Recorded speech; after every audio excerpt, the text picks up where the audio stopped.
Sveiks, mīļo mazdēliņ! Nu, cik labi, ka tu atbrauci. Nu, palīdzēsi man dēšas puķītes apliet.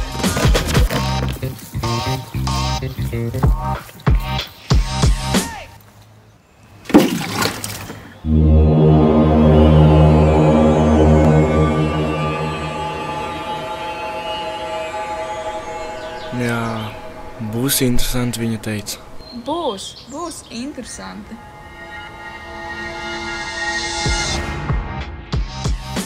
Jelgavas novada jauniešu centros būs iespējas darīt rīktīgi foršas lietas.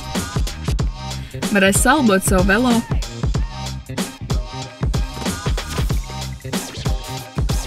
izmēģināt 3D printeri,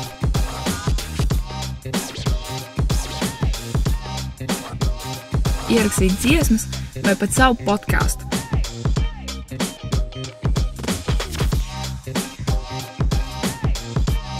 Kā arī iemācīties bildēt un montēt video. Būs iespēja iesaistīties projektos, uzrakstīt idejas un tās arī īstenot. Mācīsies plānot laiku, uzstāties pārliecinoši un prezentēt tā, lai visi klausās. Ja sapņo par savu uzņēmumu, varēs izstrādāt biznesa plānu un dabūt mentoru, kurš palīdzēs katrā solī. Vēl būs iespēja piedalīties brīvprātīgajā darbā. Tā ir ne tikai iespēja palīdzēt citiem, bet arī apgūt jaunas prasmes un atrast domu biedrus. Un jā, kulinārijas nodarbībās iemācīsies no nekā, uztaisīt kaut ko baigi garšīgi. Ja būs ideja, palīdzēs to īstenot, un brīvais laiks, tas būs jēgpilns, aizraujošs un pilns ar iespējām.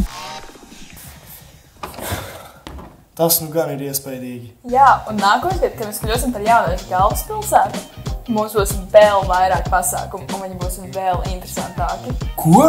Jā, mums būs vairāk pasākumu, kā piemēram erudīcijas pasākums, vai ziemas orientēšanās pasākums, sarunu vakari, Eiropas diena, nakts sporta spēles, jauniešu dienas festivāls kopums, uzņēmēja darbības hakatons un vēl daudz un dažādi. Beidz fantazēt! Strādāt sāc!